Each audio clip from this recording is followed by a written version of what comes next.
Imagine losing a war before you even step out of bed. That crushing weight in your chest telling you the day is already a failure. For years, that was Lucas's life. He looked successful on paper, but felt like a ghost inside, until one 3-minute shift literally reprogrammed his brain. If you're tired of waking up to a mind that's working against you, stay right here. What saved Lucas is about to change your world. Think about it for a second.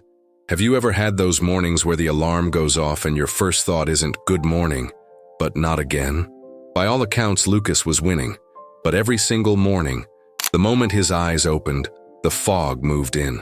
It's that heavy gray feeling where your brain immediately starts racing through a checklist of everything you haven't done, every bill that's due, and every mistake you made 3 years ago. Does that sound like your internal monologue lately? Here's the thing most people don't realize. It's not just in your head, it's in your biology. Scientists call this the cortisol awakening response, or CAR. Normally, your body spikes cortisol to help you wake up and face the day. But when you're stuck in a cycle of chronic stress, like Lucas was, that spike becomes a flood. And what do we do to fix it? We grab our phones. We scroll through news of a world on fire, or look at people on Instagram living lives that seem perfect. And we unknowingly hijack our own dopamine. We're literally training our brains to be miserable before we even brush our teeth. Lucas didn't know this. He just thought he was broken. He became a passenger in his own life, a ghost walking through his house. And that's when the real wake-up call happened. Not from an alarm, but from Elena, the woman he loved. She looked at him one Tuesday morning, just a normal, boring Tuesday, and said something that shattered him. "Lucas, I can't keep waking up next to someone who hates waking up. I love you, but I'm losing you to a version of yourself that doesn't even want to be here." Can you imagine the silence in that room? That was the moment Lucas realized that if he didn't find a way to clear the fog, he was going to lose the only thing that actually mattered. He was desperate. He was at his breaking point. But how do you fix a brain that's been wired for misery for a decade? Well, the answer wasn't in a pharmacy or a self-help book. It was waiting for him on a park bench, in the form of a man named Elias who seemed to have found a glitch in the human experience. A secret that changes how your brain filters reality. But before we get to the encounter that flipped the switch, you have to understand the garden Lucas was accidentally growing. That silence with Elena was the loudest thing Lucas had ever heard. It drove him to a weathered park bench, head in his hands, mind spinning like a hamster wheel on fire. That's when he met Elias. Elias lived in slow motion, while the world was sprinting toward a heart attack. He was just watching the wind through the trees with genuine peace. He looked at Lucas and said, "You look like you're carrying the world, son. But the world is doing just fine without your help." That started a conversation that changed everything. Elias told him, "Your mind isn't a broken machine. It's a neglected garden. Think about that. If you don't intentionally plant seeds, do you get flowers by accident? No. You get weeds, thorns." For years, Lucas had been waking up and planting stones, worries, regrets, and toxic comparisons. By 8 a.m., his garden was so full of rocks that nothing could grow. Here's where the science gets incredible. We used to think the brain was hardwired, but neuroplasticity proves that your brain can physically reorganize itself. Hebb's law says, neurons that fire together, wire together. By spending every morning in panic, Lucas had built a superhighway for stress. He was an expert at being miserable because he practiced it daily. Elias smiled. If you can wire a brain for stress, you can wire it for peace. You just have to change what you plant the second you wake up. Lucas was skeptical. He wanted a massive overhaul, but Elias promised the glitch was smaller. He told him about a 3-minute practice that bypasses conscious resistance and speaks to the nervous system. It sounded like nonsense, but it was a calculated strike on his brain's filtering system. Ready to see the exact protocol that cleared the fog? So, what was this 3-minute miracle? Elias called it the morning seed. Here's the protocol Lucas had to follow. Rule 1. Before your feet touch the floor. The second you wake up is the golden window. Rule 2. The phone stays dead, no scrolling. If you touch that screen, you've handed your brain to someone else's agenda. Lucas reached for a notebook.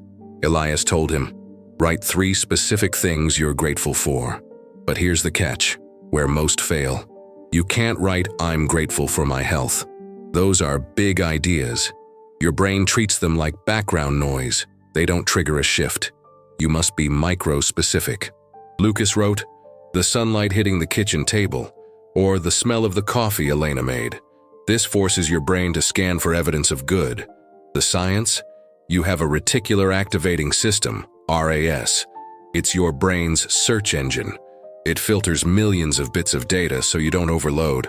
By focusing on tiny gratitudes, you are programming your RAS. It's like buying a red car and suddenly seeing red cars everywhere. They were always there. Your brain just started letting the data through. If you're seeing how your filter might be blocked, hit like and subscribe. It helps others find their way out of the fog too. Now, Lucas did this every morning.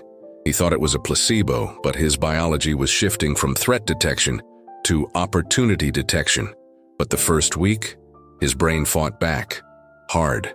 He felt like a liar writing those lines.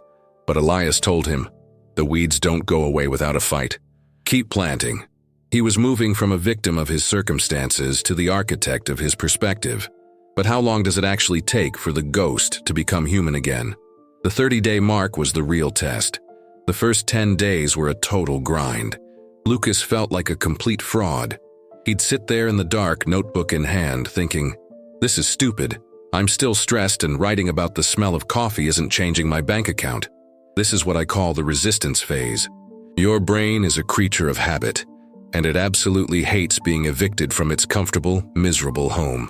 It will try to convince you that you're being fake or unrealistic. But Lucas remembered Elias's words, "The weeds don't leave without a fight." He kept going, even when it felt mechanical and hollow. Then, around day 15, something strange happened. Lucas was in the middle of a high-pressure meeting, the kind that usually sent his heart rate through the roof, and he suddenly noticed the way the afternoon light was hitting a glass paperweight on his desk. He found himself thinking, "I need to remember to write that down tomorrow morning." That was the awakening. His reticular activating system had officially been reprogrammed. His brain was no longer just a threat detector. It had become a beauty hunter. He wasn't ignoring the stress of the meeting, but he was no longer drowning in it. He had found a life raft of perspective. By day 30, the transformation was complete. The ghost was gone. Lucas woke up, and for the first time in a decade, the weight didn't land on his chest. The external world hadn't changed. He still had the same job, the same deadlines, and the same bills. But his internal baseline had shifted. He was no longer reacting to life. He was engaging with it. Elena noticed it too. She didn't see a man trying to be happy. She saw a man who was finally present. This is the core truth you need to take away from this. You cannot always control what happens to you, but you have absolute authority over where you place your attention. Where your attention goes, your energy flows. If you focus on the gaps, you will always feel empty. If you focus on the seeds, you will eventually see the garden. Most people wait for their lives to change so they can finally feel better. Lucas learned that you have to feel better so your life can finally change. Life doesn't get better by chance. It gets better by choice. So here is your challenge. It's simple, but it's not easy. Tonight, I want you to take a physical notebook, not a digital app, not your phone, and place it right next to your bed. Put your phone in another room if you have to. Tomorrow morning, before the world gets a vote in how you feel, give yourself those 3 minutes. Write down 3 micro-specific things. Do it for 30 days. Don't do it because you feel like it. Do it because you're training a muscle. You've spent years practicing the weight. Now, it's time to practice the light. Your new life is exactly 3 minutes away.